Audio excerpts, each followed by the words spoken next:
Great. The recording has started. Okay. Good evening, folks. It is December 10th, 2025. This is the monthly meeting of the Brookline Commission on Disability. It's currently 5:32 p.m. and I'm going to call the meeting to order. I want to start with a roll call to ensure quorum. Sarah Lynn Allaire. Here. Lynn Michek. Here. Liz Stryer. Here. Elaine Ober. Here. Henry Winkleman. Here. Joan Mahone. She is not here. Joan did tell me she would probably not make it tonight for personal reasons. And John Van Scoyac. Here. Okay, great. So we have quorum, so we're going to go ahead and proceed with, I think the next item is public comment. Public comment is for items that is not on the agenda. If you wish to speak on public comment for items on the agenda, you'll get an opportunity. And that item comes up. If there's something that you'd like to inform the commission about that is not on the agenda, please go ahead and raise your hand. Feel free to use the raise hand function or otherwise indicate that you wish to speak.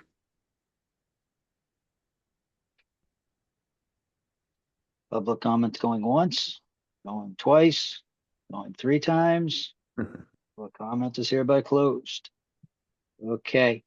What's next on the agenda, Sarah Kaplan? Next on the agenda after public comment is, hold on, Minutes. approval of minutes. We're first talking about the November 12th minutes. Oh, Okay, so first up is the November 12th minutes from last month. Has everybody read the minutes? I think they look good. I motion we pass them. Okay, do I have a second? I'll second. Okay. Take a roll call vote. Sarah Lynn Allaire, Aye. Lynn Michek. I wasn't at that meeting. Did you read the minutes? Actually, I didn't. I didn't print them up. I worked today and I Okay, So then you then can abstain, please. abstained. Okay. Liz Stryer, Aye. Elaine Ober, Yes. Henry Winkleman, Aye. John Van Scoyac, Aye. and the chair votes aye. Okay, they pass. The November minutes pass. Next is the September minutes for the ADA Accessible Parking Committee. I just want to briefly comment on this. Mm-hmm.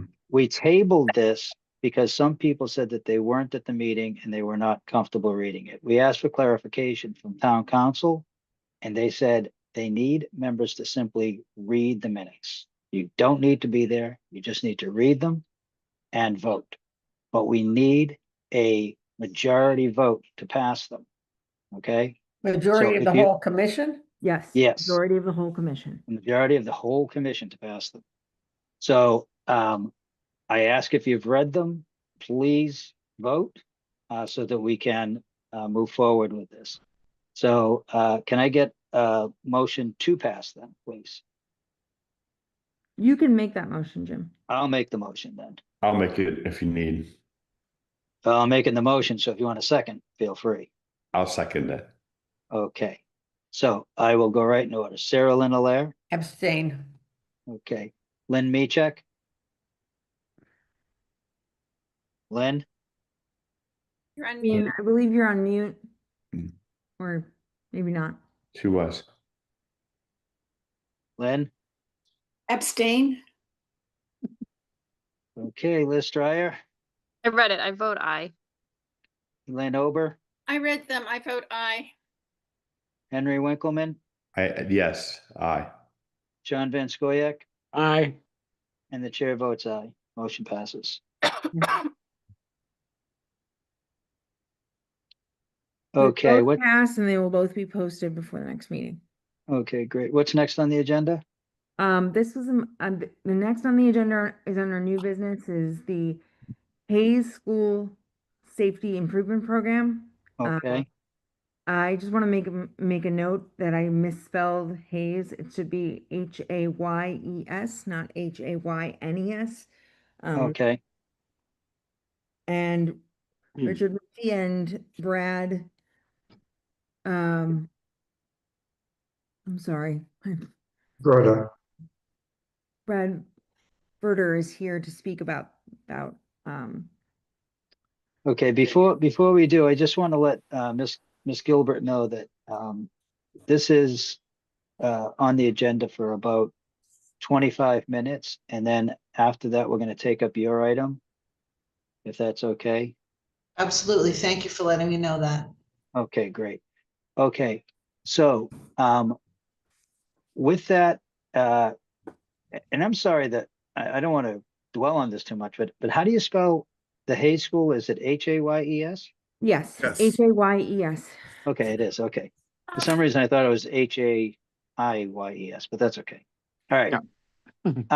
So I will hand it off. Mr. Murphy is here and Mr. Verder are here to talk about this project that's going on. And they wanted to come before the commission for some support. So I will pass it off to Mr. Murphy, who's going to talk about this project. So before we get started, Mr. Murphy, do you want me to share my screen or are you going to share yours? I'll share mine. We had a meeting with pedestrian advisory and there was a couple of tweaks on a couple of things that my deck will be more updated. So Okay, if you don't mind, that'd be you great. should be able to share your screen. Okay, let me get that up. And I will. And Mr. Murphy, there's a couple of people, including myself, on the commission that are blind. So if there's any photos or anything like that, if you could be as descriptive as possible, that'd be appreciated. No problem. How does that look as far as presentation wise? I don't see your screen, so you need to find the share button, which is in, you should see a green share button on the What'd you say? options below. No messages from our buddies. At the bottom. Out of that, I thought I hit it. Sorry.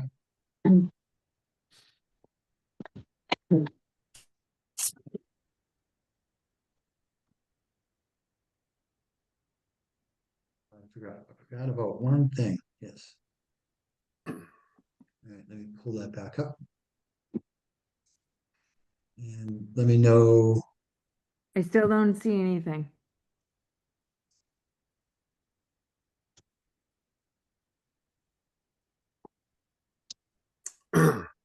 Let's see.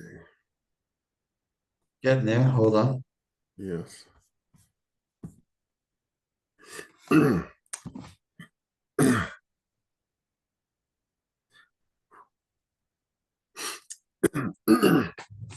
Well, maybe while Richard is getting that together, I'll just sort of talk more generally without slides about what's going on. And Richard, whenever you're ready, just take over. Up, looks like he's just taken over. All right. Yeah.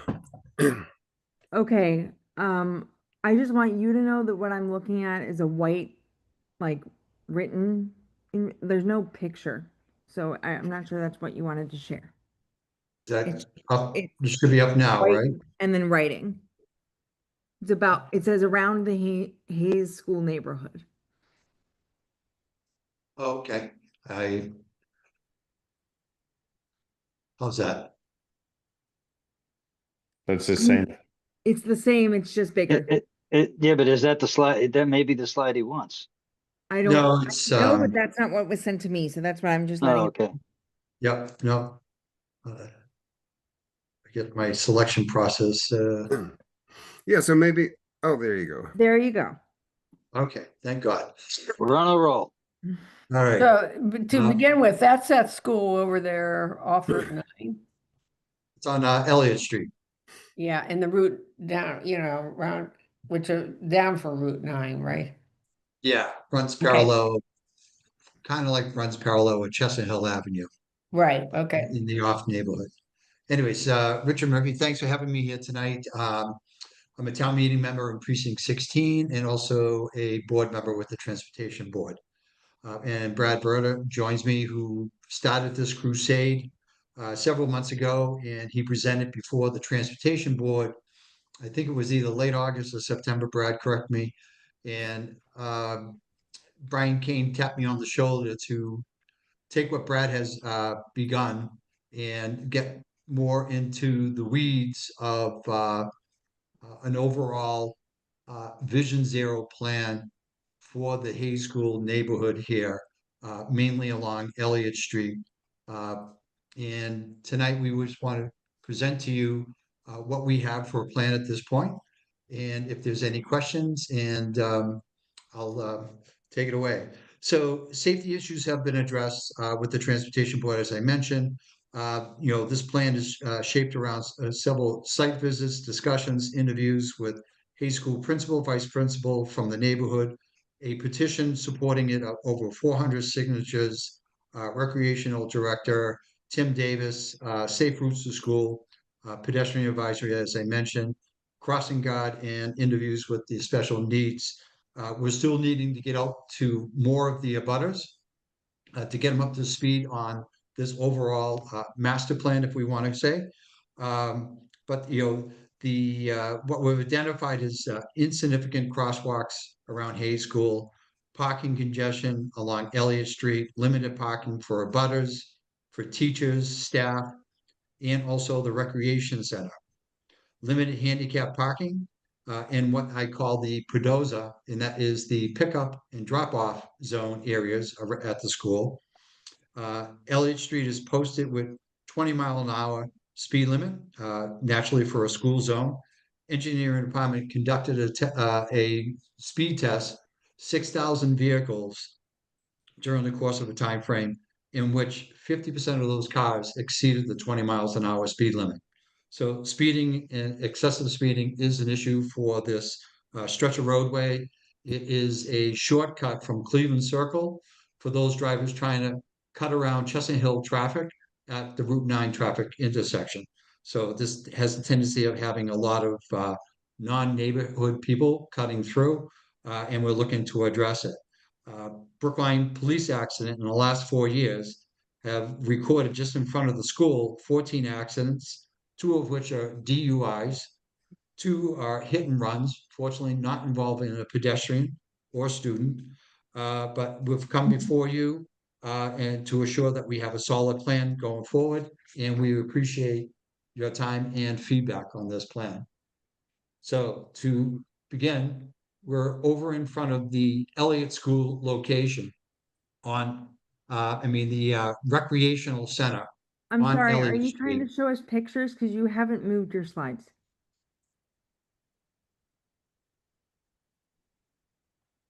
There you go. Okay, all right. Anyway, so in front of the recreation center, the roadway is designed so that there is no parking on what is you're looking at on the right side of the screen, which is the southbound lane. This is only 9 feet wide. In the left lane, northbound lane, is 16 feet wide. So it's designed for parking on one side, curbside.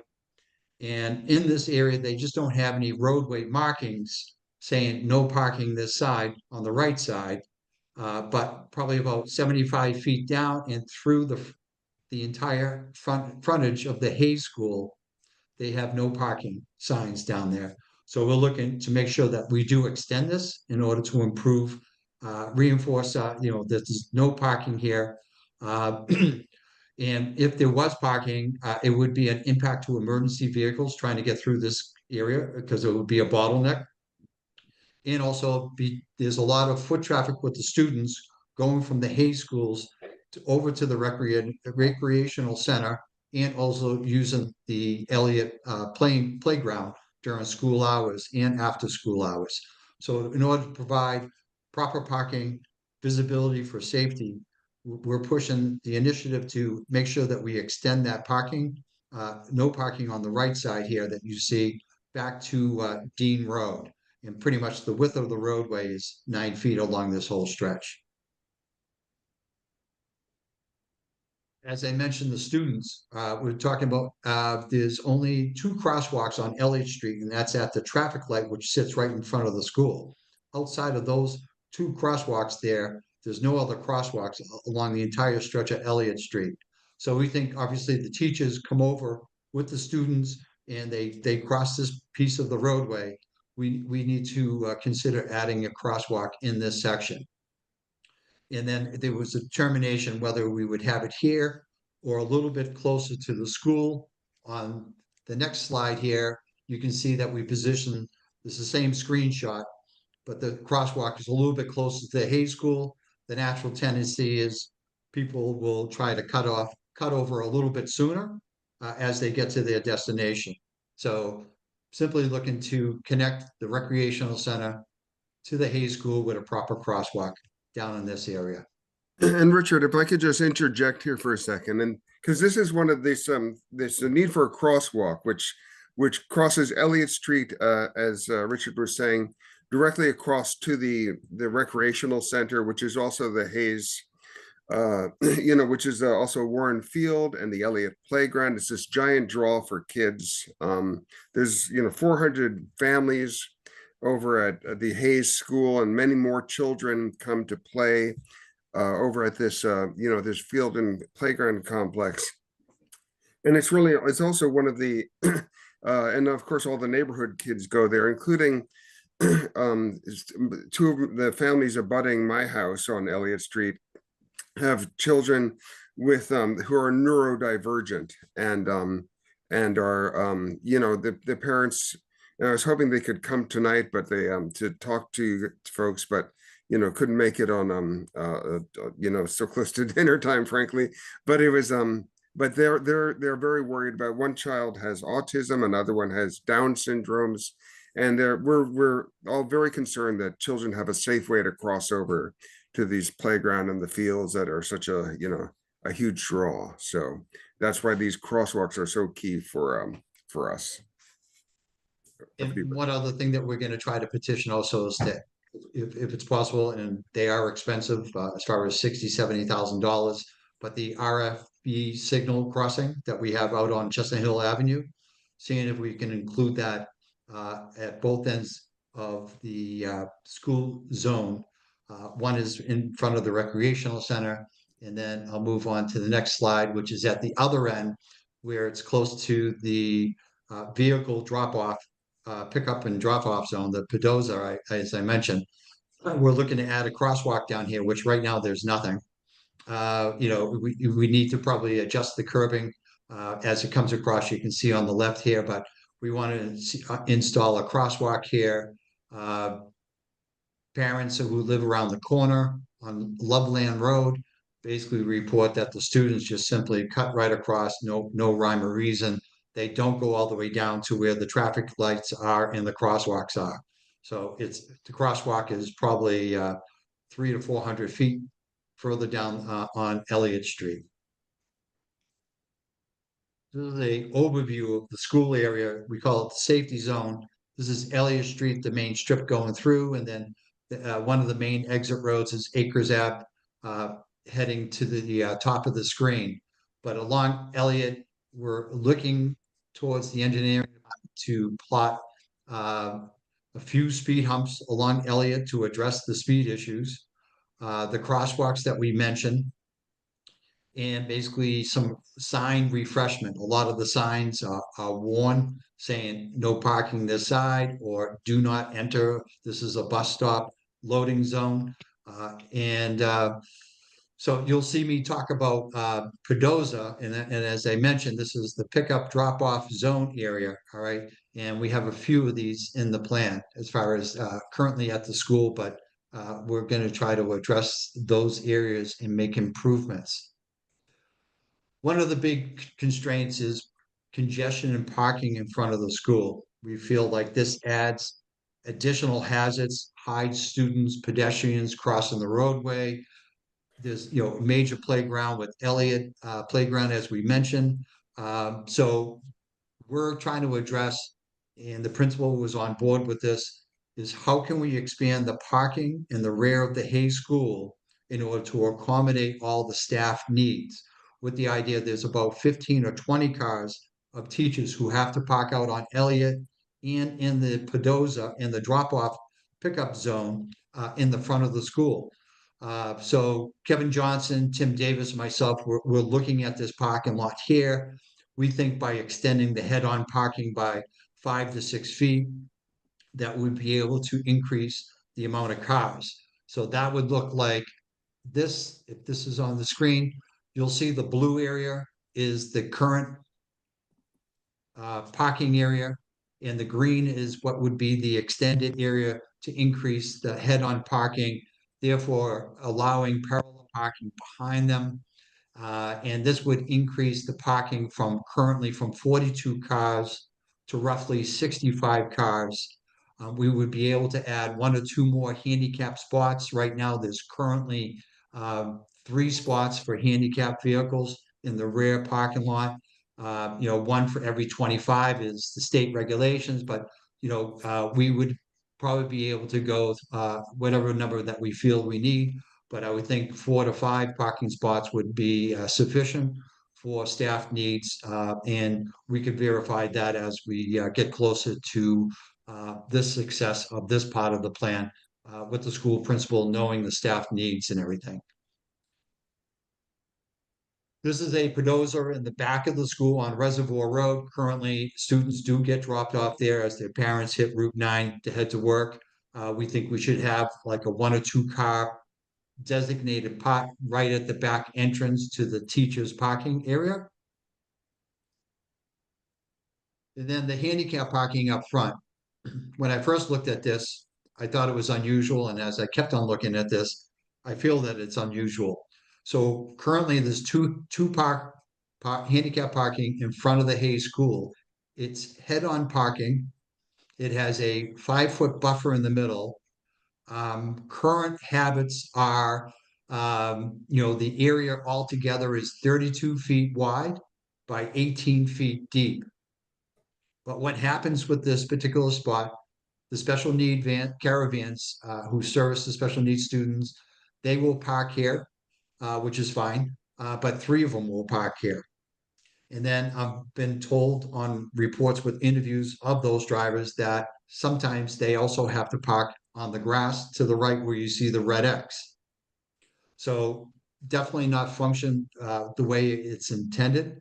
And my thought is taking this parking area, and the biggest problem I have with this parking spot is when you exit, you have to back into traffic, which is now you're dealing with the crossing right it's at the intersection of Acres and Elliott, and you're backing in order to exit this area. So our thought is to use the same square footage, make it not as deep, but make it according to specs, make this area 40 feet wide, allowing for 2 vehicles to parallel park. It would have the typical 8-foot wide plus an additional 5 to 6 feet for a drop off. And the grass area would trade off from it not being as deep as it is now versus taking a little bit of the area to the right. So the square footage of what it is today is 576 square feet. And the proposed square footage for this layout and having proper parallel parking is 560 feet. So pretty much identical square footage, but I think it sets it up for a safety improvement for those who need to use this spot. Can I So now we interrupt? can, I any don't questions on understand. that? I'm sorry. How does that keep the vans from having to pull out to back out into the roadway? It's head-on parking currently. Let me get up to the current screen. So Yeah. they currently pull in head on. Yeah. So when they exit, or sometimes when they pull up, they back in, Okay.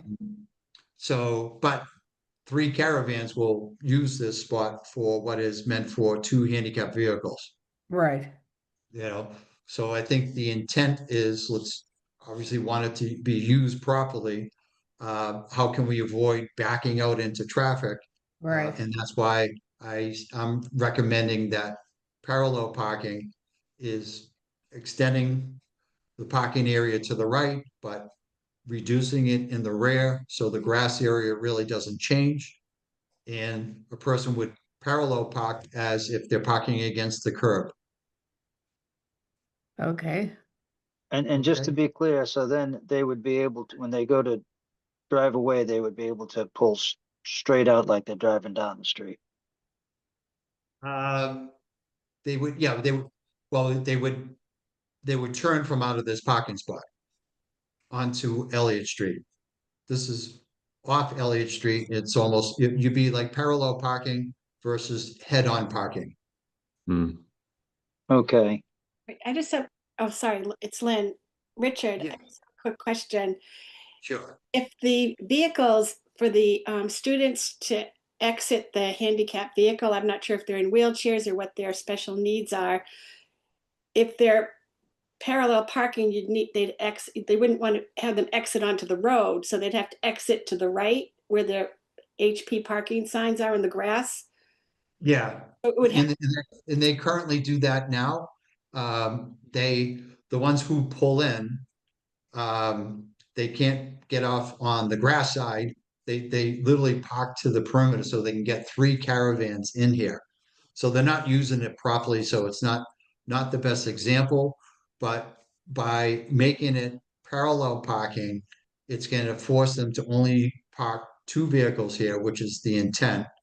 And also one side would be completely clear as students exit the van, which currently right now they squeeze out of it as far as because they squeeze an extra caravan into the parking spot. right. So that there's that one ramp that goes to the school, but the rest of so they'd have to, I'm thinking of like the ride van with the lift. I'm not sure. Yep. Of Yeah, van.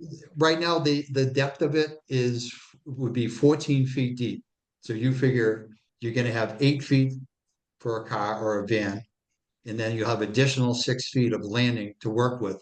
And this way, right now you're sharing a landing in the middle of the 2 cars, 5 feet for a landing for 2. If you go parallel, both are going to have a 6-foot landing personally for each vehicle. Okay, so they'll be able to then be on the pavement and then exit to the ramp. There'll be enough room to open Yeah. up. Let, I think it would be a great improvement, and it would prevent bad habits of what's currently happening there now. Because I'm sure they have to pull out if someone has to get out because they have a wheelchair. Um, like I said, they're not properly using it now. So sometimes you have to design things so it prevents bad habits from happening. And I think this is even on top of that is a better functioning way of utilizing this area, avoiding backing into traffic, and also giving proper landing for those who need the additional assistance getting out of the van. thank you.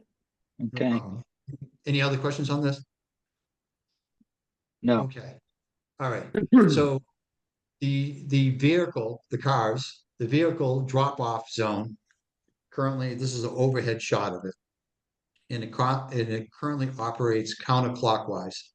You enter in from where is the center of the school, and it's actually just beyond the handicap parking spots that we were looking at. We think this is not functional for 2 reasons.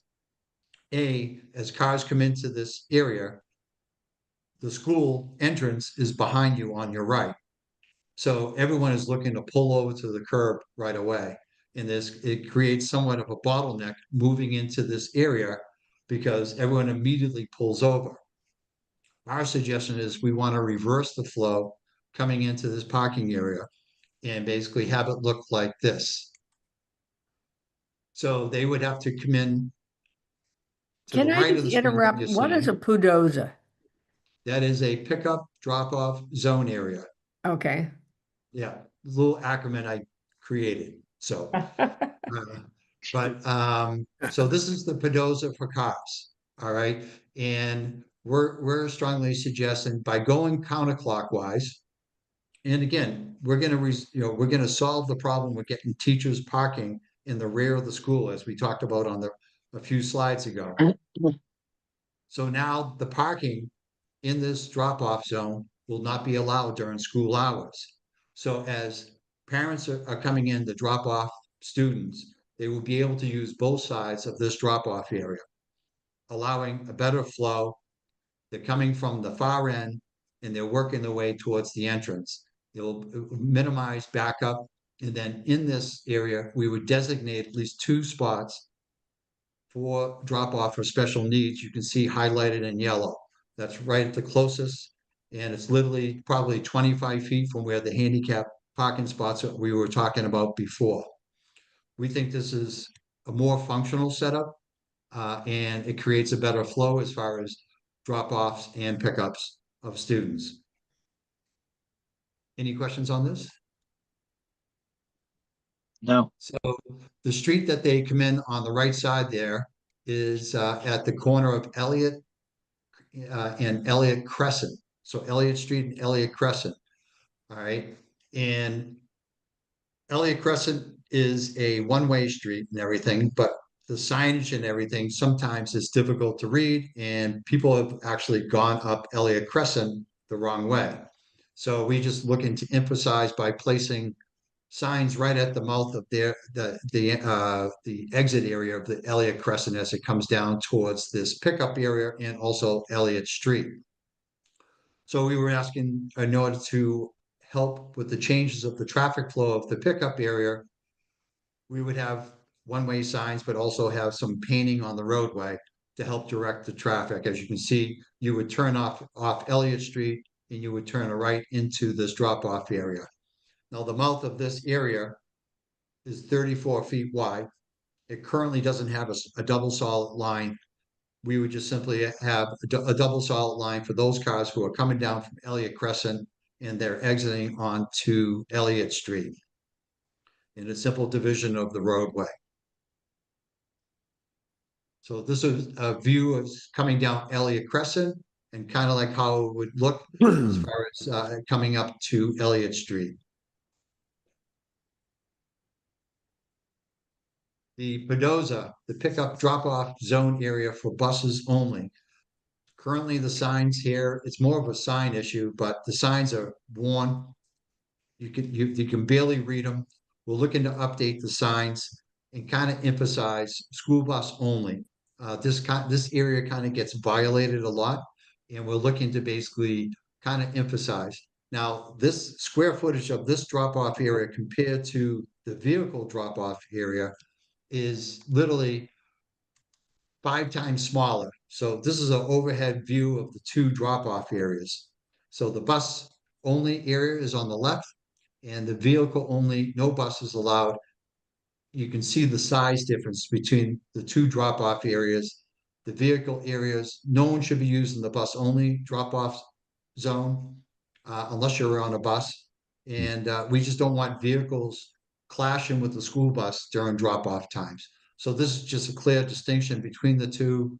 The vehicle drop-off area, once we solve the problem with the parking in the rear of the school, it will have a lot of chain reaction things that will happen that will be positive out in front of the Hayes School.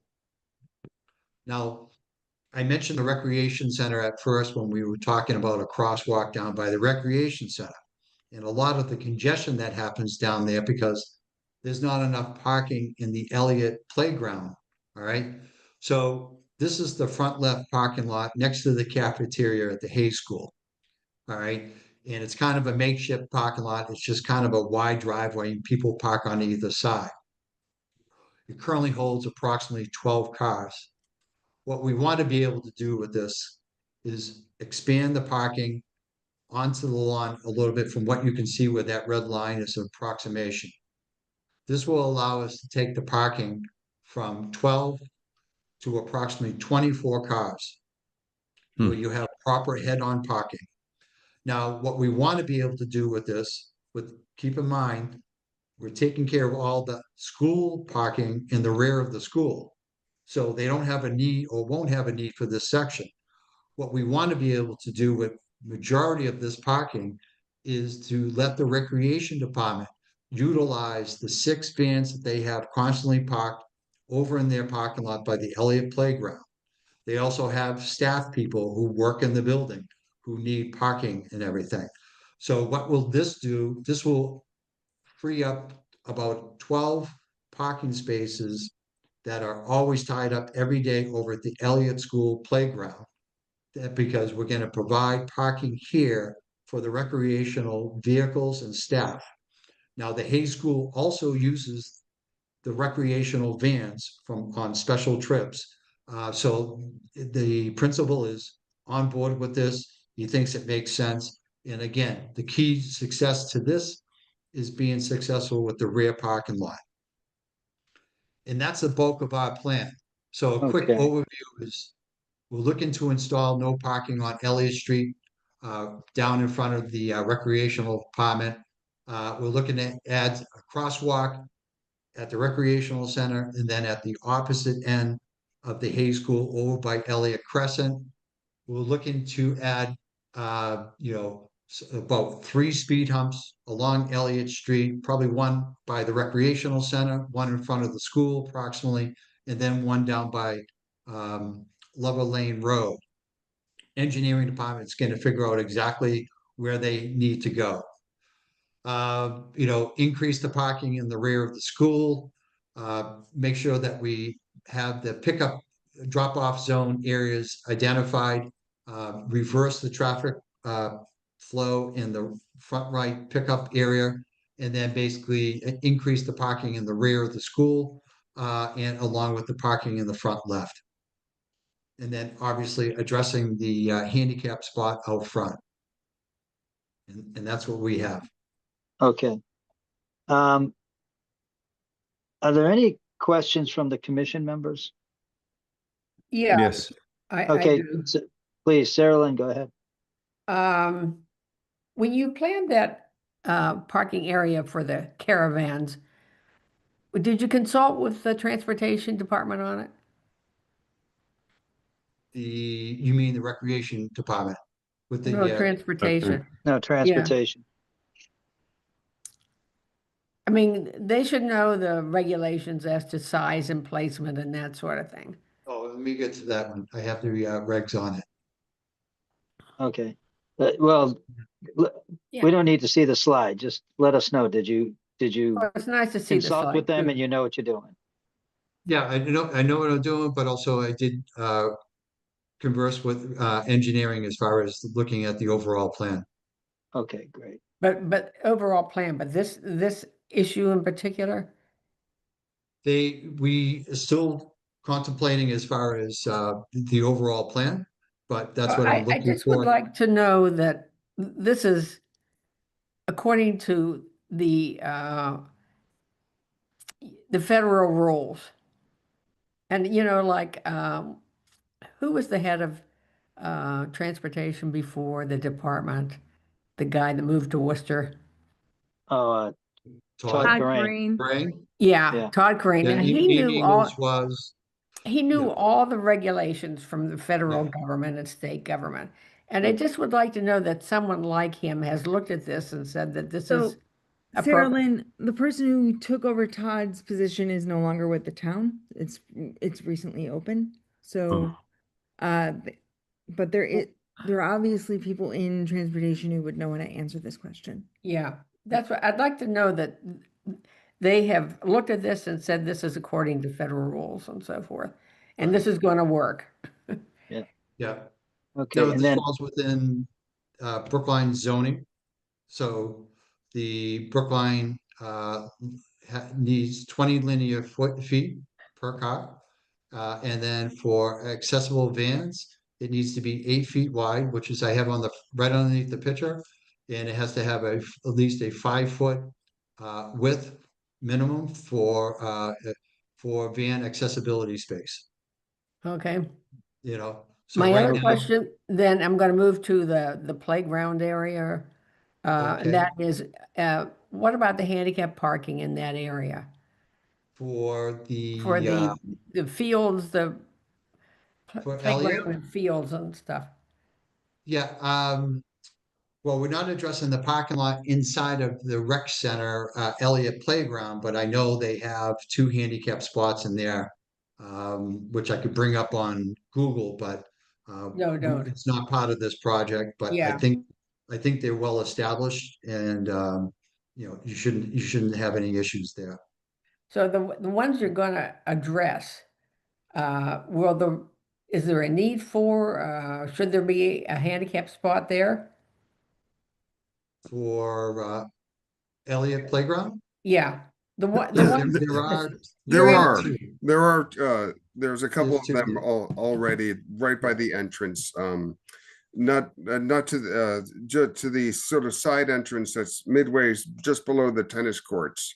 There's some handicap parking spaces right there. Okay. Yeah, they have 25 spots. They have 2 handicap spots in the middle of it. Okay, That's, yeah. okay. All right. I had a Henry- question as Henry's well. hand is Yeah, up. no, I know that. I know. So Miss Gilbert is patiently waiting. We're running over here already. So, Henry, please go ahead. Actually, I want to applaud the presentation. The graphics are great, and I think what you guys are working to do is nothing but good stuff. Uh, Sidebar, real quick. I think you should update your handicap parking. That's kind of a passé term. But then I'm also a little bit concerned. You're going to have 65 spaces in the end. How many of those are going to be disabled parking? 5? What location was that, Henry? I'm sorry. All of them. I think you had 42 spots and you want to increase it to 65. I'm just talking percentage. I think you just need a Yep. higher percentage of So, handicap that's yeah, dedicated. so I mean, anything is, I think we were talking about this location, the rear parking lot. Huh? So currently that parking lot, this is an overhead shot. You can see they have 3 handicap spots. And you can We're see intended there's to. a 5-foot buffer in between 2 of those handicap spots. So they have 3 spots presently in the back for what is approximately 42 cars parking. That also includes parking on the on-ramp that you can see coming in, the curb there. So they park on the driveway into the parking lot. So what we're proposing is, I know like the ratio is 1 to 25 spots, but it doesn't mean that we can't go from 3 to 5 spots easily in this setup. You Do you know, plan to go to 5 spots? it's, I think getting the parking lot approval, and then going for what is the layout, based on, we would have a minimum of 4. If 5 is what we think is needed, then we set it up with 5. You know, Henry, they would more than meet the minimum. No, Yeah, I know that they'd more than meet the minimum, but that might, you know, yeah. I mean, this is an area where there's a lot of disabled people. yeah. And I would think that we would be shooting for a little bit over the minimum. I mean, even to 5 spots would be nice. Then we'll make it 5. Yeah. That's not a hard adjustment. Okay. And also, is it the location? Is that the prime location that's best for all people? Or would it be good to It's, have? everybody comes in at the end of the parking lot as far as entering the back of the school, so it's the closest. Perfect. And so Henry, you mentioned, and I apologize if I used wrong in terms, but for handicap parking, what is today's Accessible parking. accessible parking? Yes. Thank you. Okay. Any other questions from the commission? Because One more. I have a quick question, but go ahead. If somebody has a question, fire it off, please. I have a question too at some point. I'm gonna table it. Okay, Sarah Lynn, go ahead. Yeah, I'm wanting to understand more the handicap. The accessible parking in front of the school. There's the place for the vans, and then, so if a parent comes and drops off a child and can't walk very far or whatever, needs, I think there was a special needs drop-off area someplace.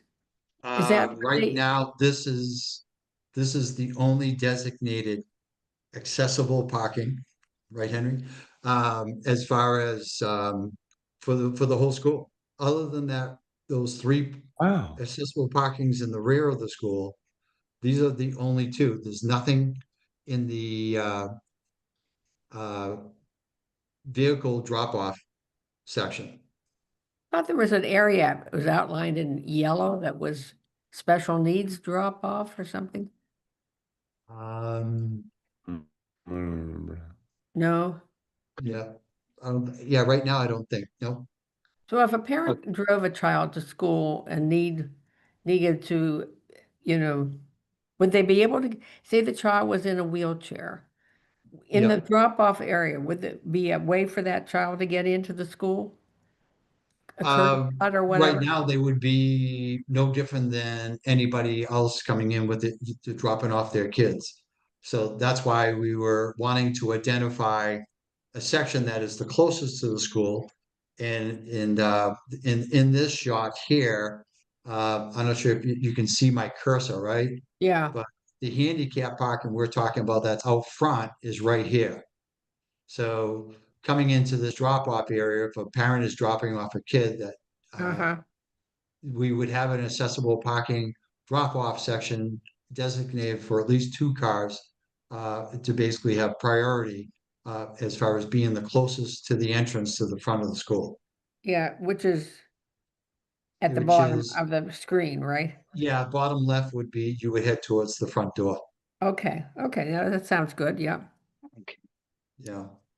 All right, folks, we're way over here. Okay, so are there any other questions from the commission members? Okay, if not, Mr. Murphy, as briefly as possible, please. Tell me what you're asking for from the commission. I'm here tonight to show you where our plan is. And basically looking for any advice on any improvements that you see that are necessary, as, for example, talking about the accessible parking in the rear parking lot. You know, whether you agree the front handicap parking spot, it makes sense, and it's a safety improvement as far as having parallel parking, and basically avoiding any bad habits of how it's being used today.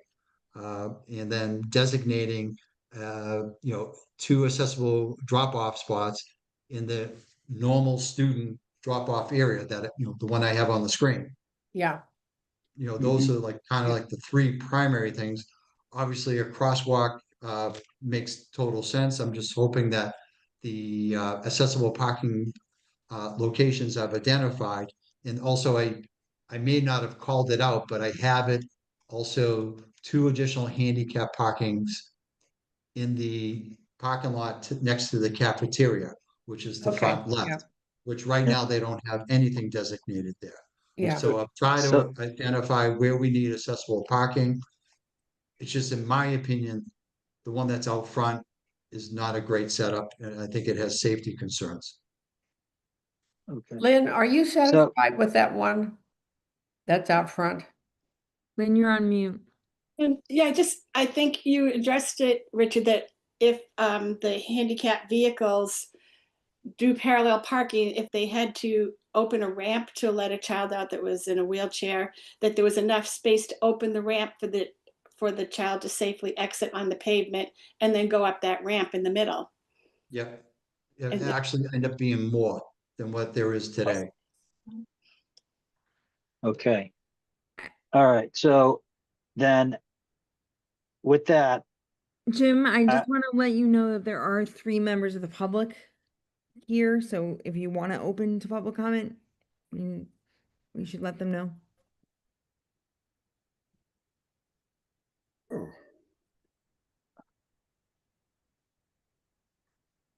okay, all right. I'm going to apologize to Miss Gilbert here. So we're way over on time here. So I guess, yeah, go ahead. Let's see. Does anybody have a public comment before we make a motion? So there are 3 members of the public. If you wish to contribute, please use the raise hand function under React. And I'll make sure to unmute you. Going once, going twice, 3 times. All right, we're closing public comment. All right. So I would like to say this here. I want you, Mr. Murphy and Mr. Berta, to leave here with something. Okay, so I will keep my my own opinion to I have no problem with speed bumps or speed humps, whatever you call them. I know that there's a slight difference between the two. I don't have a problem with them in school zones, and especially in areas where there's children with disabilities. So I'm gonna I'm gonna make a motion that the commission support this plan as is. Not as is. I'm sorry, take that back. We support this plan, provided there is an increase to 5 accessible parking spots in that lot. All right, that's done. And I'd like to see if I can get a second on that. You know, I'd like to make one more comment. Go Uh, ahead. And that is you reminded me when you said the speed bumps. And those are, I think, really hazardous for first response vehicles. Now, there's a new thing I've seen. It's one of those traffic signals that shows people's speed as they go by. But there's a new one that adds the capacity to record, in other words, take a picture of the driver's license. I wonder if that wouldn't be a better solution. That's just my comment. Yeah, there's no enforcement behind that right now.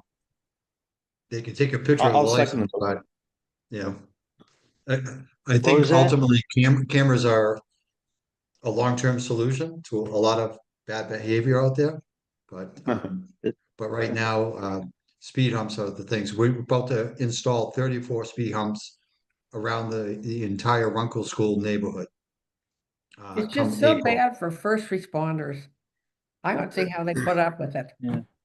If I could address that, because I've been looking into that, it's actually the according to the NIH, the National Institute of Health study, it delays a first responder vehicle by at the maximum 10 seconds to go over a speed hump. And that's assuming it's the vehicle is driving on a roadway which is 30 to 50 miles per hour, as opposed to 20 miles per hour, which is this neighborhood.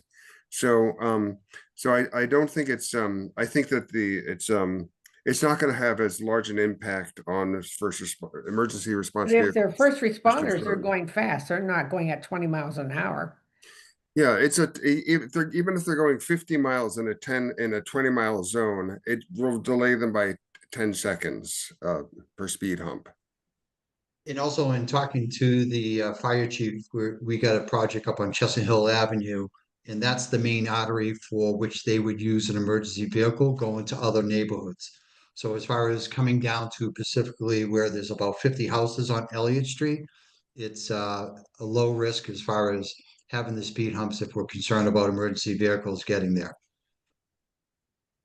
Okay. Does that address your concern, I Sarah? still don't like them. I don't think they're good, but Have I you driven agree. over the ones that are on Woodland Road? Okay, I don't want to get into examples. Honestly, I Yeah. think we Okay, need to move on. so Yeah. I know, I don't want to start going down every single Yeah. street in Brookline. Yeah. Um, move on. I okay, seconded the motion. my motion. Yes, I did. Okay, thank you. So with that, point of order is that we do have a motion. We also have a second. Therefore, we're going to take a vote. Sarah Lynn, Alaire? Is this the vote? Yes. Yeah. Yes. Aye. Okay. Lynn Meachek? Aye. Elaine Ober? Aye. Liz Stryer? Aye. Henry Winkleman? John Van Scoyac? John, John Van Scoyac? Muted. You did. Oh, well.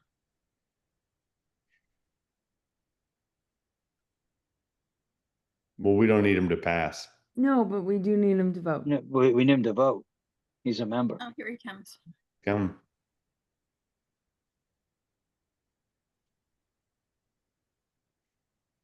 We can't hear you, John. Sorry about that. I'm having a problem. Abstain. Okay, and the chair votes aye. Mr. Murphy, I'll send a letter or an email to Chairman Kane. But I'm going to emphasize a couple of things. That there's going to be 5 spots, and that there is a concern about speed humps. Okay. But I'm gonna leave it at that. I'm gonna say that the vote was taken with only the exception being for the 5 accessible parking spots. But we do have an overall concern about speed humps, but we're not going to address it in this situation because it isn't a school zone. Okay? Got it. Thank you. Okay, and thank you for coming in. Thanks Thank for you so having us. much. Thank you for coming. Happy holiday. Jennifer, would you like me to share my screen or would you like to do it? Thanks. I'm gonna try and then I may need you, Sarah, but let me see if I can pull it up. I'm gonna go through this presentation pretty quick because I know Ms. you're running Gilbert, out of time. Yeah. Ms. Gilbert, the commission's gonna send you a bunch of flowers for being so kind. Oh, thank Thank you. Even the thought is very sweet. So Yeah, thank you. we have a treasury report in a little while, so we're gonna ask her to fork over a few bucks for that. So, okay. I'm sorry. Okay. Go ahead. Go ahead. All right.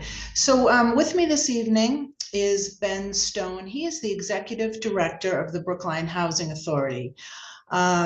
He is with me this evening, but I don't know how long because I think he just lost his babysitter and he's home with very young kids. So he's on now and may not be on camera. But in Okay. any event, my name is Jennifer DePazzo Gilbert and I represent the Brookline Housing Authority. And this is a really exciting project. It's one of the biggest projects that the Brookline Housing Authority has worked on. And back in October of 2024, the Housing Authority applied to the town for a site plan review approval for a large project that will be done in 2 phases. Phase 1 will have 96 units over at Walnut and High, and phase 2 on the same site behind the firehouse on Route 9 will have 85 units for a total of 181 new units at Walnut and High.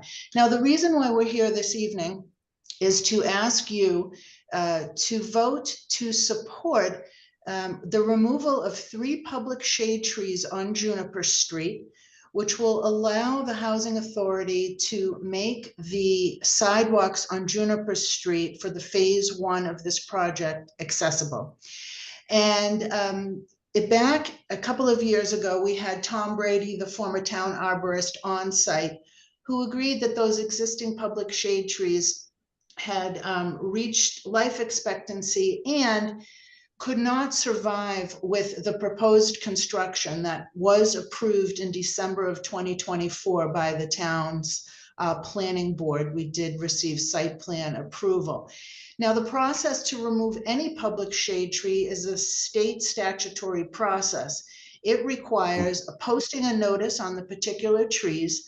And if there's any objection to the removal of those trees, which there were several people that objected to their removal, then you must go to the select board for approval. So we are slated to go to a public hearing in front of the select board on January 6th to request the removal of these 3 trees in order to make the sidewalk here on Juniper Street accessible.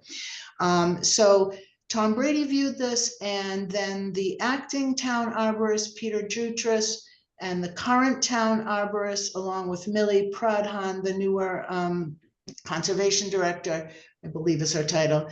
We all met on the site several times to look at these trees, see if they could be saved, and ultimately the opinion of the arborist and the project arborist as well was that they could not be saved due to their current condition. Some are in decline, and also the removal of a retaining wall on that side, which would disturb their roots. So here I'll acclimate you a little bit. If you can see my cursor, this is the firehouse on Route 9. You come down High Street, here's Walnut Street, and then you come up Juniper Street. The Brook House is behind here, and this is Juniper Gardens, which used to be a co-op housing, but is now private condominiums. These Walnut Street marked buildings will all be demoed in phase 1. Phase 1 will be a large new building in this area, and phase 2 would be the demo of 22 High Street. Let me keep going here. So you can see these 3 circles signify the trees that would need to be removed in order to put the accessible sidewalk. Now, the Housing Authority has also offered the town 5 new trees to be planted in their place. This is a little bit, this will show you the phase 1, the new building. And back here is the new, would be the new parking area. And then the phase 2 would be here, that fronts on High Street. And the trees are over here that I'm talking about on Juniper. This shows you a little bit more about the boundaries and some areas of the new project. Also want to point out that this project is not subject to the new tree preservation bylaw because it is exempt, because it's 100% affordable. However, the Brookline Housing Authority has done an extensive landscape plan, and they are going to increase the green areas and plant a lot of new trees in any event, to meet the spirit of that new tree bylaw, which is so important to the town and very important to the site, to give some beautiful green open spaces to the residents. Here you can see there's going to be a pollinator garden, open lawn. This is a beautiful entry plaza. And then again, Juniper Street is where the trees are that need to be removed and replaced with 5 new ones. Here's a tree planting plan that shows you some of the phases, phase 1 tree planting plan. And then this is a very specific, the BHA really spent a lot of money on identifying trees that were sick, weak, needed to be removed, and also protected for some of the mature trees on site, and then new trees as well. Again, phase 1 and phase 2. But really, I would like to show you the pictures. Okay, so here's Juniper Street, looking down Juniper towards Route 9, and you can see the 3 trees. One has been posted here with the statutory notice. 1, 2, 3. And then here's a more close-up. You can see here, and you do have a letter from our engineer that says that the cross slopes aren't met. And in some locations, the width of the sidewalk is obstructed. Here's a light pole in this second area. And many of the roots have caused these sidewalks to crack and heave. It is certainly not accessible. And then in the second and third photo here, you can see the retaining wall. And this is the retaining wall that is going to be removed, also disturbing the roots. And so that's why all of the arborists that looked at this did not believe that these trees would survive the project. And here's a section of the existing. You can see where the tree is and where the retaining wall is. And then this is the proposed condition: removing the retaining wall, making the sidewalk wider and fully accessible, and then replanting the tree not near, well, the retaining wall is gone. So then planting the tree in structured soils to aid with its health and survival. Here's an overall approach here. You'll see the new buildings in phase 1, and then phase 2, which fronts on High, again, coming down to Walnut, turning the corner onto Juniper. Here's another picture, and this is looking from behind the firehouse on Route 9. And if you can see my cursor here, you'll see that this is Juniper Street here, where the tree is located. Again, Juniper Street here on the left. Here's the firehouse on the right to give you a sense of where we're looking. Here's a couple of pictures of some of the open areas on the front of the building. Here is the plaza area, which fronts on Walnut with all of the open green landscaped area. I'm just so excited about this project. It's just fantastic. It's pretty complicated. And we're right in the middle of the funding cycle. So timing of all of this is very important. Again, another picture of the Walnut Street entry plaza with some of those green open spaces.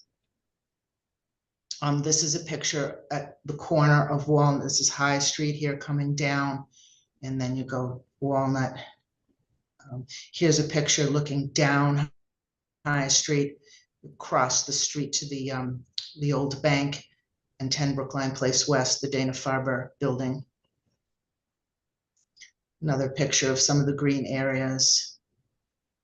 Another picture of the plaza and seating area, which will be in the middle of the 2 phased buildings. More of the greenery and beautiful landscape plan that the BHA is funding, with millions of dollars from the town's own housing trust fund, I might add. So that's it. I'll go back and just put on the trees that I'm talking about, because that's what we're here. And so Ben is here as well, if he has anything to add, and we're just looking for support to go to the Right now, I select gotta go. board from the commission. Okay, There's Ben. so, I'm so please, sorry. I'm watching some kids, so No I can't problem. say too much. But I think you dropped off. No, he's on mute. I'm sorry. The worst possible time there. Yeah, just a couple notes. I think just to repeat what Jennifer said. We are committed to trees and green space. I think we're adding 17 trees as part of phase one, taking down 30, but adding 47. And that this is a really critical juncture for the project. We've just applied for funding to UHLC, and works.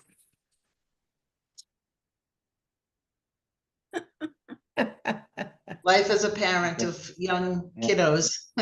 Yeah. Yeah, keep hitting his mute button. Yeah.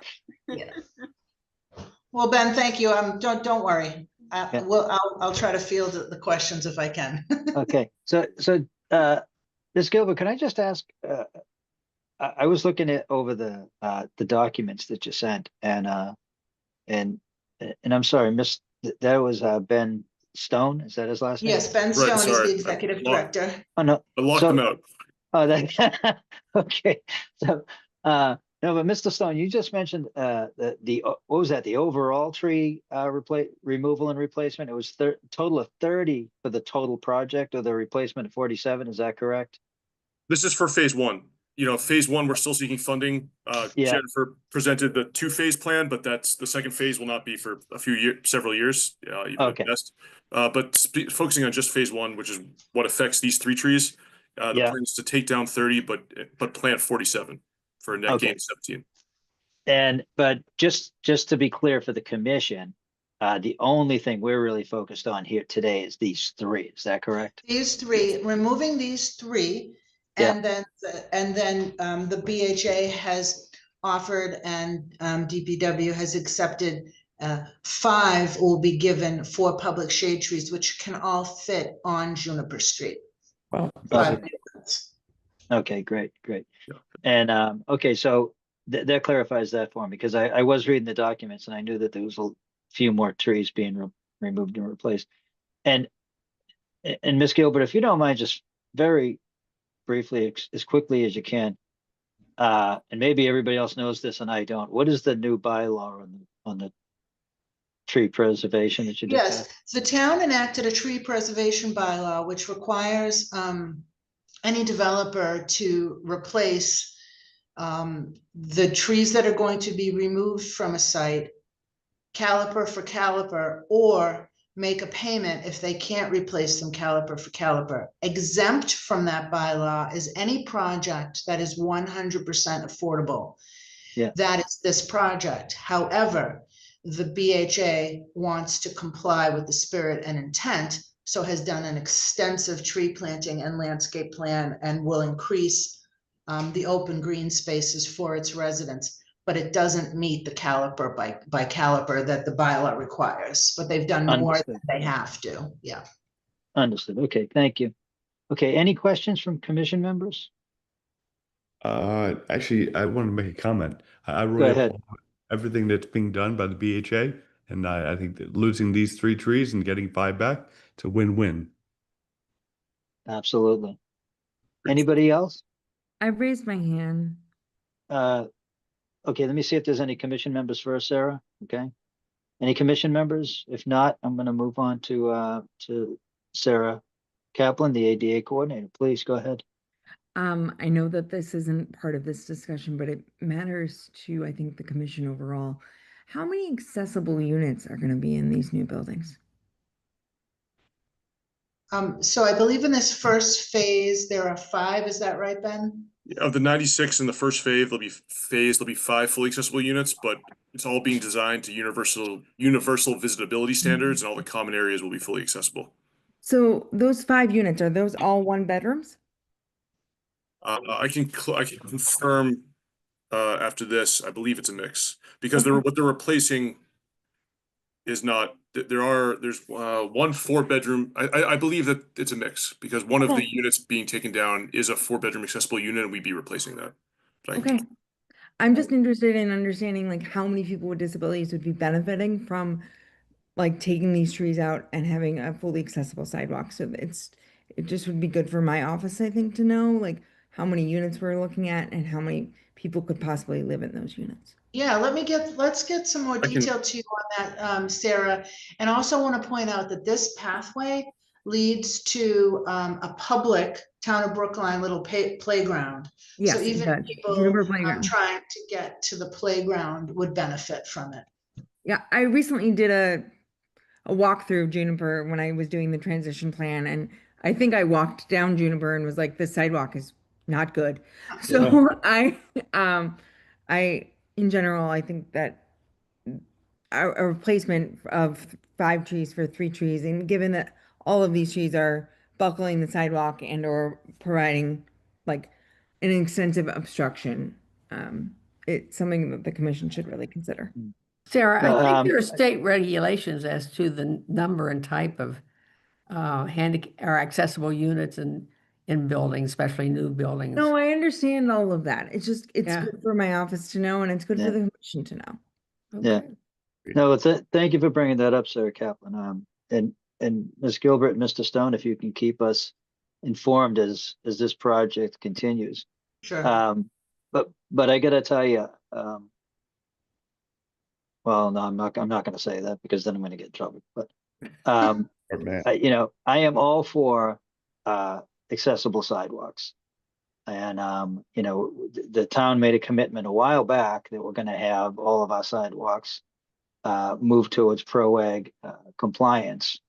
And so this is a step in the right direction for this here. So what I can do is I'll ask the commission now if they have any other questions. If not, I'll take a vote to support it, and I can either write a letter of support, or I can make public comment at the January 6th meeting, or both.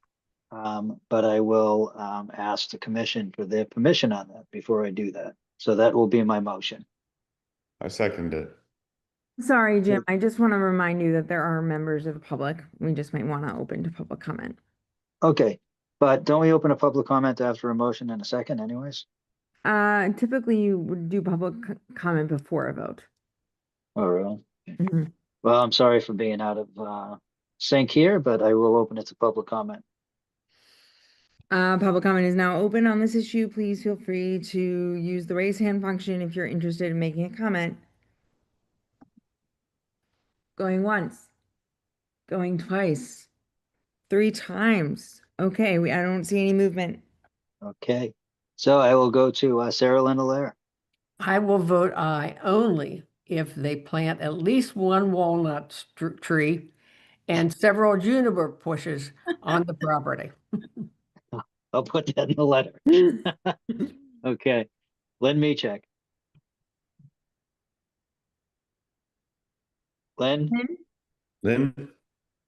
I think she's frozen. okay, I'm gonna move on to Elaine Ober. I vote yes, and I Okay. really applaud all this work. Thank you. Liz Stryer, Aye. Henry Winkleman, Aye. John Van Scoyac. Abstain. Okay, and I'm gonna come back to Lynn. Jim, she's like, her screen is frozen. Give me 1 second. So what can we do? I'm gonna send her a message and see if she can see it. Okay, Oh, we lost her. Oh, it's Yes. Oh, there she is. Lynn, I don't know what happened. I just turned okay. do you wish to So vote? Lynn, did you hear that? Did you hear the motion in the second? Yes, So you're voting aye? yes. Okay, thank you. Okay. Ms. Gilbert, I will take care of that, and I will forward that to you within the next, definitely within the next, well, we have a little time, but. We have so time, with- yeah. The hearing's not till January 6th. Appreciate your Okay. time and thank you, everybody. It was Yeah. really nice to see you all. Thank Thank you. you all for your Okay, support. thank you. Really appreciate it. Thank you, Mr. Stone. Bye-bye. Seriously, That's okay. I'll put that in the letter. So Yeah, seriously, I they will. should. Yeah. Why not? Doesn't hurt. Yeah, right. I mean, So, okay, so Sarah Kaplan, what's next on the agenda? Next on the agenda is the treasurer update. Okay, this is a good item. Okay, so as everybody knows, we voted a ways back that for the members of the commission, and Sarah Lynn ran for treasurer, and she is now the treasurer. So she has been looking into the HP fine fund and how much money we have and things of that nature. I don't know if I'm putting you on the spot here, Sarah Lynn. No. I don't know if you actually got the information you I were looking did. for, but I'm going to turn it over to Sarah Lynn. okay. I am the bearer of glad tidings. I found out that we have over $86,000 in that fund. Wow. No kidding. Oh, Isn't that amazing? And wow. Yeah, this is upon us. We need to spend that money to benefit people with disabilities in Brookline. And we need absolutely. to spend a lot of it this year. Yeah, I So, don't disagree. Yeah, I think honestly, I mean, I don't want to deplete it, but I mean, at the same time, we have the scholarships coming up, but I gotta believe, and we can reach out to Sarah Kaplan on this. There's got to be other items where people are requesting things. I mean, I know that one year we did listening devices for town meeting, um, perhaps rent ramp ramp rentals, things of that nature. I mean, I'd ask Sarah Kaplan if things come up that you feel could come before this commission for money, um, please forward them along. We could put them on the agenda. We could vote on them. But So there are a number of small things that I've discussed with different departments about things that they need. For example, um uh I was in the pool recently just as part of the transition plan, and um there were a number of different places where we really thought a push button door would be useful. Um, I do have one 3-foot ramp, one 6-foot ramp. I get calls pretty regularly about these ramps, and often I get calls from people who need longer ramps. Now, I want to be clear, because these ramps don't clamp down onto anyone's steps. I don't know how much liability the town would want to take on yeah, for a longer ramp, and I do think there is liability in a longer ramp situation. yeah. But I wonder if we want, like, we used to have 2 6-foot ramps and 2 3-foot ramps, and I literally both Lloyd and I have no idea what happened to one of those sets. We cannot figure it out. We've gone through all of our emails. And I think we only had one set when I came aboard, but he swears we had two. So I think at the very least, we need another 3-foot and another 6-foot ramp. And Well, then let me, those are you know, still relatively small items. I mean, yeah, if we're going to hold an event, this would be very helpful. We could have food, pay a Yeah. speaker. I was thinking if we held a brainstorming session in January meeting for people to come up with ideas on how to spend, we should really be spending $60,000-$70,000 because it doesn't go away and we get more every year. I mean, I'm just gonna say, like, my office would really like to have at least available to us a Braille printer. We do not have a Braille printer in town, and so any Braille request would need to go to an outside printer before we could provide it. That's a really good idea. yeah. And I like Sarah Lynn's idea of having, maybe we can set some time aside in January and to brainstorm a little. Because I got to tell you, I mean, look, what you just said, Sarah Kaplan, as an example about the push button, okay? I don't know how much that costs or where it would go, but I mean, that would be hugely beneficial to people with disabilities who want to get into that pool. I also And it would be permanent, you know, I mean, once it's installed, it's there forever, you know? I also have a question. If the commission might want to put together a small business fund for local businesses who want to put push button doors in, or they want to build a lower counter for the front, like different sort of access features related to small business. I'm I not opposed to that either. So I think that But there might again, be I'd some like to, options. yeah, I'd like to put And that on the brainstorming session. yeah, we can definitely do a brainstorming session in January or February, whatever works Yeah. for the commission's schedule. Okay. All right. There Sarah are Linda, some regulations about its use, so I will look those up and see what they are. okay. And so, yeah, it'd be great to get, you know, some time on the January agenda. We'll see what comes up, and One other I'd issue. love to discuss that. Oh, sorry if I Go ahead. interrupted. From the treasurer perspective is how often the commission wants a report of how much money we have. And I had asked for the amount spent since September. Now, I got amount of $550, $505, something like that. So that was the $550 was spent on the jar openers. Okay. Oh, okay. Wow, that was expensive. Wow. Well, okay. So the time for spending that was, okay, so that was since September till now. So, okay. And the So- commission needs to, at the beginning of every fiscal year, which is July 1, the commission would need to figure out whatever amount of money they have in the fund currently and divide it into sections so that Yeah, we do that every year. Yeah. We do that every year. But no, I agree, Sarah Lynn, and you know, as we go along, if we're spending money, um, I would think it'd be best if we had that update as we spent it. You know what I Yeah. mean? So that we're always aware of it. But So- that's great. That's good information. But Instead of monthly? it seems Go like, I guess I want to know about frequency of reports. So Well, that's it what I'm seems to me saying. monthly is Monthly. too much.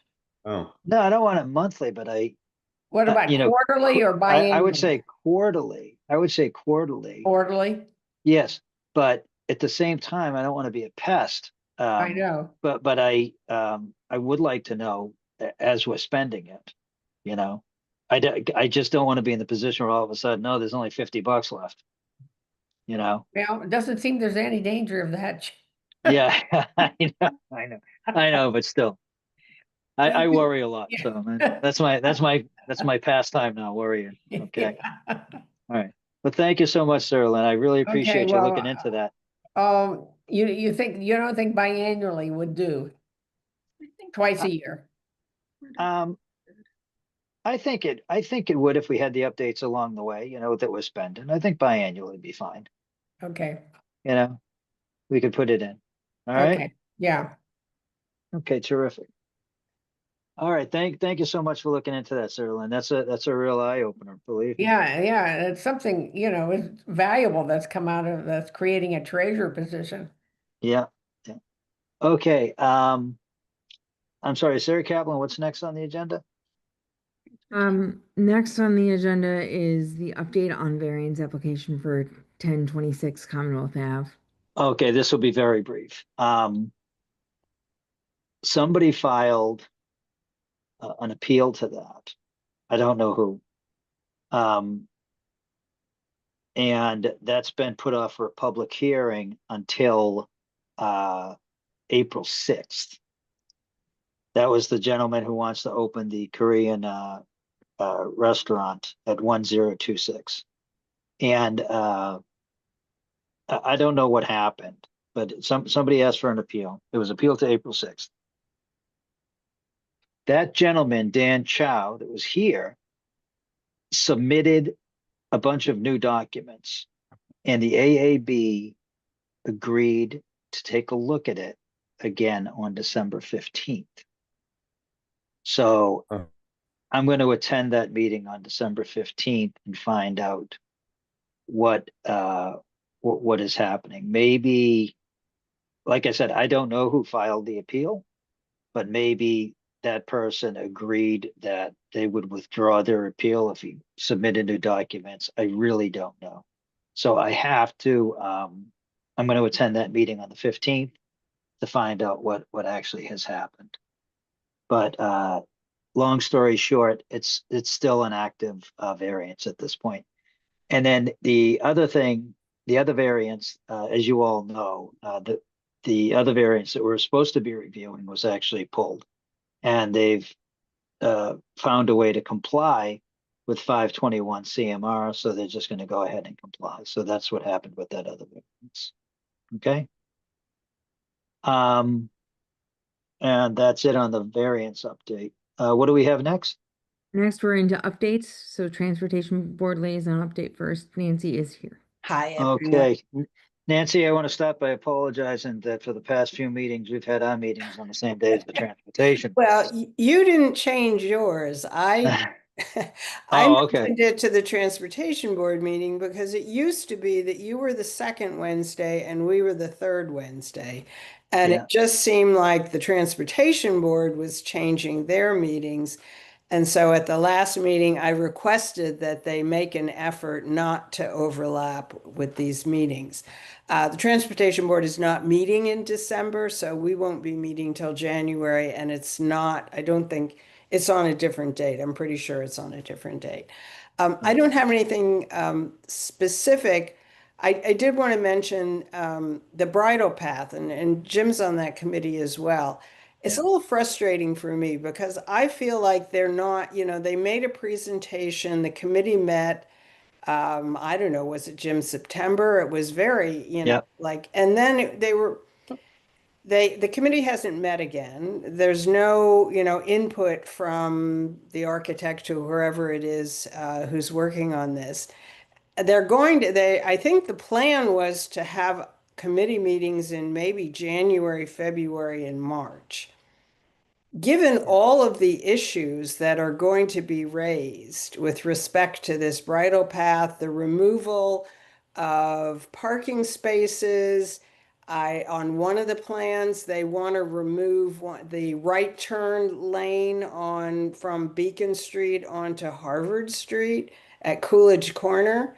I mean, that's a huge, Yeah. there's tree removal. I don't know. It strikes me that this is, at least their plan doesn't really allow for an awful lot of public participation and comment on the design. But it's just, that's my opinion, that I don't know why they didn't use the time that they had this fall to get input. They're not getting our input.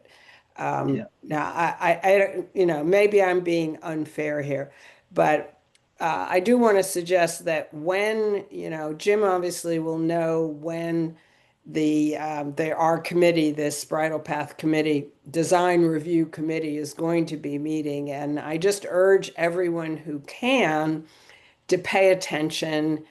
If you can attend meetings, attend meetings. If you can't attend meetings, try to get a copy of what they're proposing and what's being done. As I say, I think they're going to. I anticipate that they're not going to remove. If they remove accessible parking, they're going to replace it somewhere else. I think overall they're going to keep the same number, but they're going to be taking away lots of parking. And aside from the ones designated accessible, those with disabilities, I mean, you don't have a guarantee that you can get an accessible space. So the more parking spaces you're taking away on the whole is, I think, an issue that the commission should be interested in following, because there are design decisions that if you design it one way, you take away more parking spaces. So, I mean, it's important. They're going to be spaces removed if this project is approved.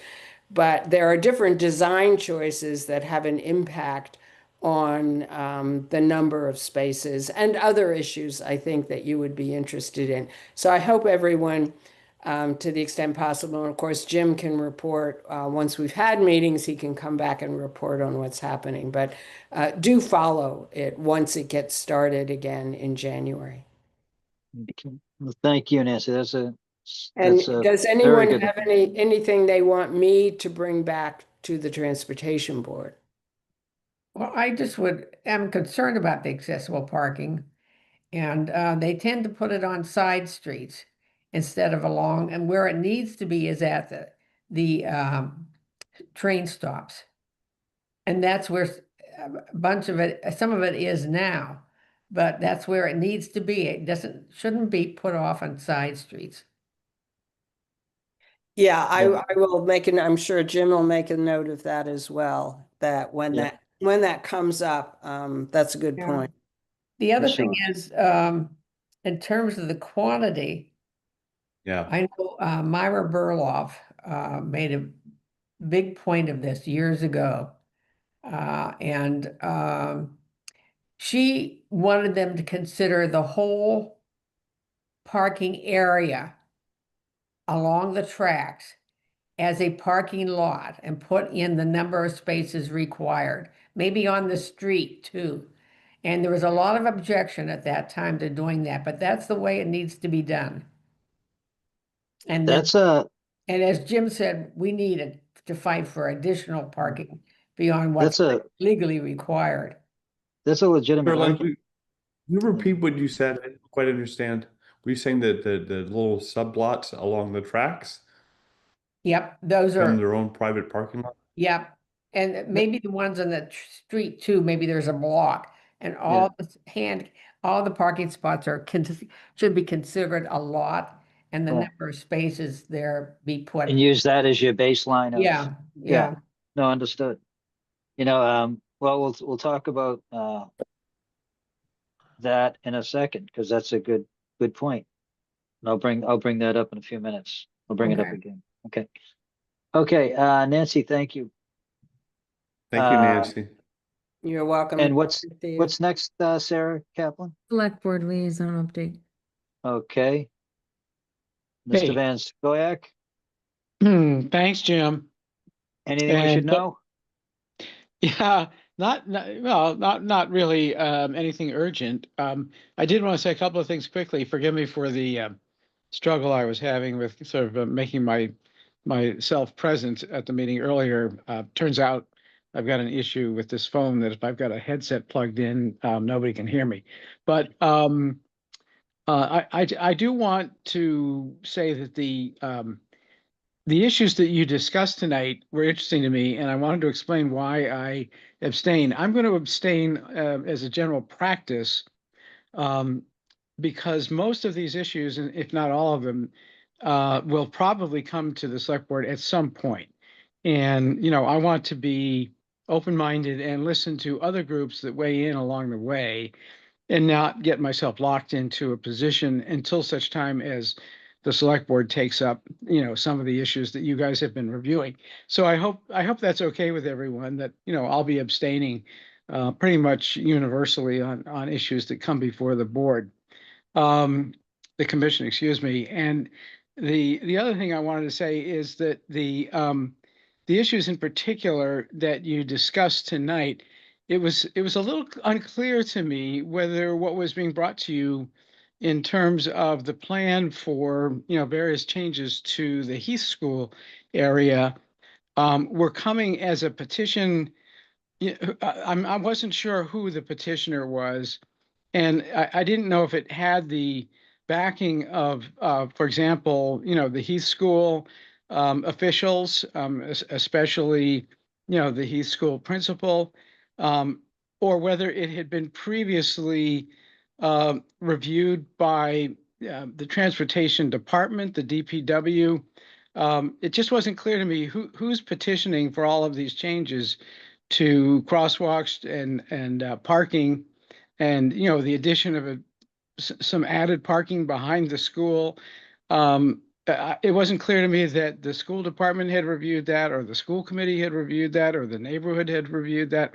So any explanation you can give to me of sort of how these things are prepared before they're presented to this commission, in terms of, has this already been vetted, and are we being asked to sort of sign off on something that is already an approved plan? Because that part wasn't clear to me. So first of all, I just want to make sure you understand, it's not the Heath School, it's the Hayes School. And thank you. We raised our kids at that school, and And I'll probably never break the habit, but anyway. And then, second of all, from his explanation in the beginning, this was a safety plan, a Vision Zero plan that was coming from Transportation Board, and he was tagged by Chairman Kane.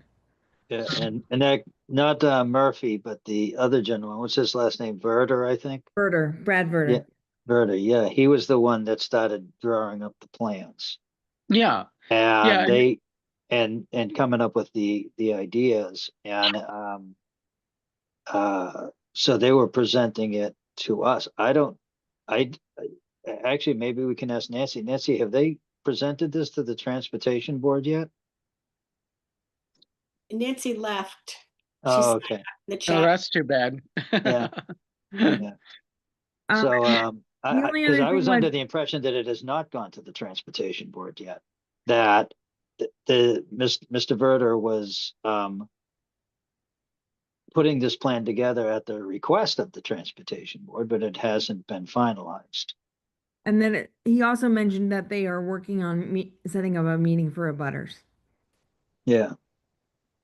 So. Yeah. So, I mean, I think the order of things is important.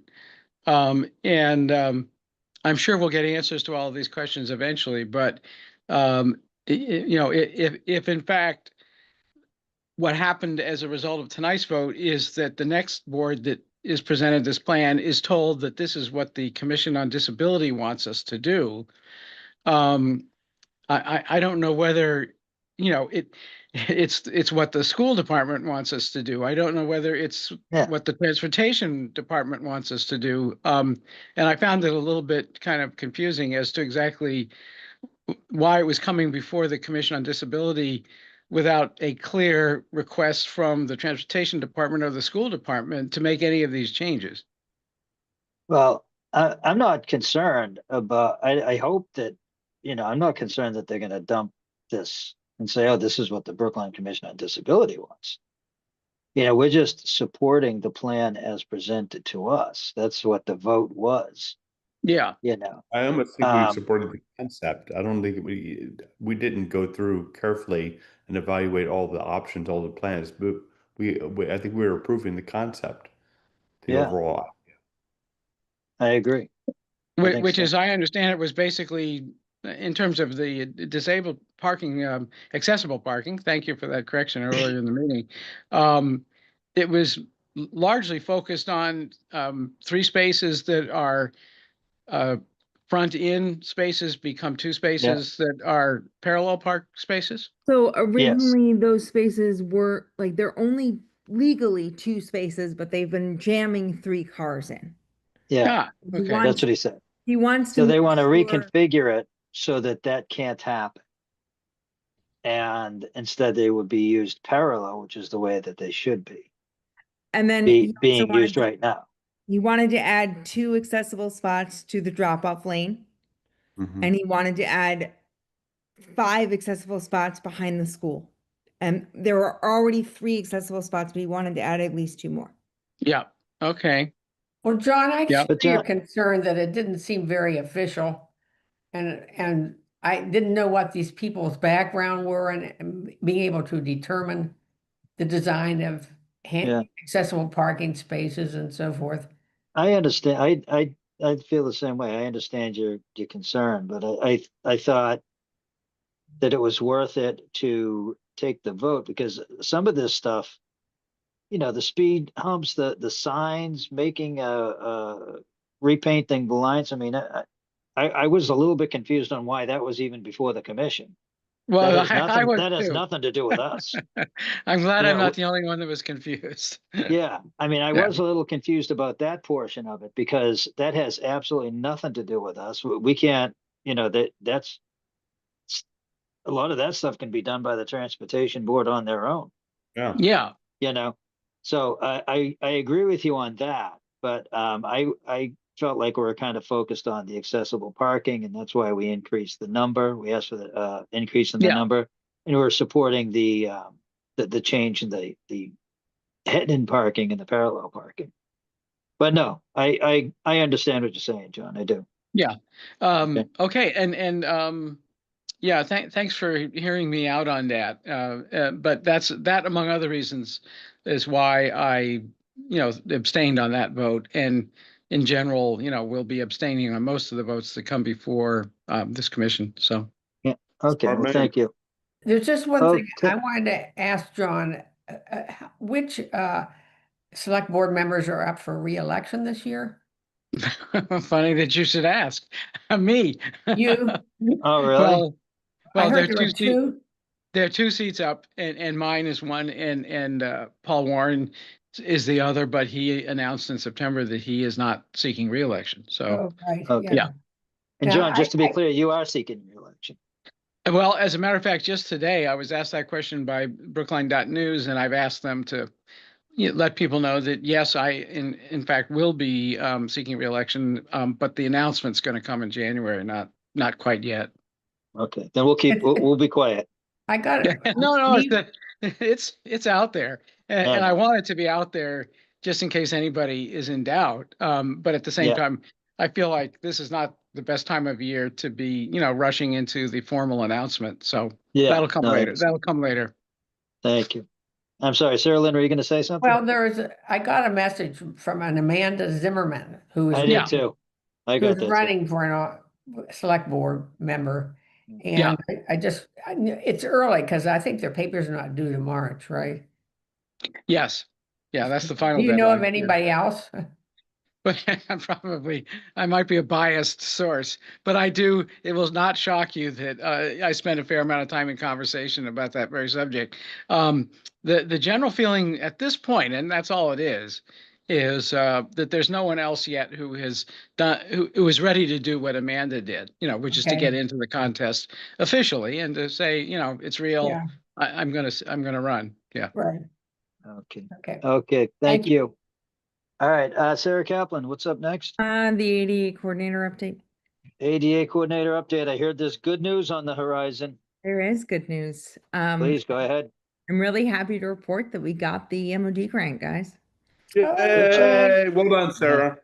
So we got just under $50,000 to put in 11 tactile plates along Beacon Street. I got an email on Friday and forwarded it to everyone on the committee that put together the application on Monday morning. I also CC'd Chaz because he has to sign the paperwork. I believe I will have to do some sort of presentation in front of select board to formally accept the money. And the project will need to be completed by June 30th of 2026. So it's a very quick turnaround. Wow. But I mean, that's always how the MOD grant is, Yeah. and people are always surprised, but it is like the process must be completed in one fiscal year. Okay. So, Well, Sarah Kaplan, if you need any help with the presentation or anything, let me know, and I will. I will check. I'm going to check with Lloyd first, and then if I do Okay. need help, I will of course tap you, Jim. Okay, you got it. Okay. Anything else? And then the other thing I wanted to let you know is that today was Maria's last day. We have finished all of the physical inspections we planned for this year. I am very excited. And I'm currently interviewing for a new intern who will help me finalize the document and put together a presentation for the public and then for this commission and for the select board so that we can finalize this thing and move on. That's really great. That's So, really it. yeah, we are moving forward. I have 5 interviews in the next 2 weeks, and I already had one interview this week. So we'll see who the best candidate is, and then we'll move forward. Okay, great. And that's all I have to bring to the commission right now, but I am very excited about the MOD grant. And, Oh, yeah, and that's a biggie. getting the physical inspections done. Yeah, that's All a right. biggie. Okay, what's next? It's the subcommittee update. Okay, I'm gonna go through the subcommittee updates very, very quickly. So, because we're already over time. The ADA Parking Committee is going to be meeting this Saturday. I think it's probably going to be our last time out. And from there, I'm going to write a report. And what I'm going to do, I'll tell you about the report. I'll present the report to you, to the commission, before I submit it to anybody. But Sarah Lynn, I think it's a good idea that I will put in that report exactly what your suggestion was. And that is that let's view all of this parking as a parking lot and meet those requirements. I didn't think of that until you brought it up tonight, and I think that I will work that into that report. Okay. So Great idea. thank you for Really. bringing that up. Yeah. And then the other thing is I'm going to be reaching out to Lynn Meachek. Joan has some personal problems that she's trying to take care of right now with her family. So I'm not sure that she's going to be on the subcommittee, but I will reach out to Lynn and to Abby and see what we can do about this idea that we have of an event. And as Sarah Lynn said tonight, we clearly have the money. So let's see what we can do, and let's get this thing off the ground. But right now there hasn't been a meeting. It's been kind of a dormant issue, but we really need to push it. I think it's an important thing. I think it's going to make people aware of what the commission does. And who knows, maybe they'll start coming to us for money. So it'll have some benefit. Okay. All right. So with that, folks, we're a little bit over. Is there anything else? We have Any announcements and then adjourn. I have no announcement other than everything that was said tonight. All right. So if not, I just need to verify that the next meeting is January 14th January 14, at 5:30 via Zoom. 26, 5:30 via Zoom. Okay. And Jim, I'm gonna, I'll be in touch with you about Saturday. okay, you got it. And then I'll reach out to both you and Henry and we'll get that thing done. Okay, and then so with that, I'll make a motion to adjourn. I second. Thank you, Sarah Lynn. Aye. Hilaire. Lynn Aye. Meachek, Aye. Elaine Ober, Liz Stryer, Aye. John Van Scoyac. This one I can vote on. Aye. All right, Henry Winkleman, Aye. and the chair And votes aye. What? Elaine Ober dropped off the meeting, so I just need that noted for the record. So when I'm doing the votes. I thought I heard her say aye. No, she left at 7:07. Oh, really? Yes. I'm leaving now. Okay. Goodbye, everyone. Okay, good night, everyone. Thank you for See coming you in the in. new year. See you in the Yeah. new year. See you every. Yeah. Absolutely. Thank you, everybody. Okay. See everybody next year. Have a good one. Yeah, Yep. bye-bye. Happy New Happy Year. holidays to everybody.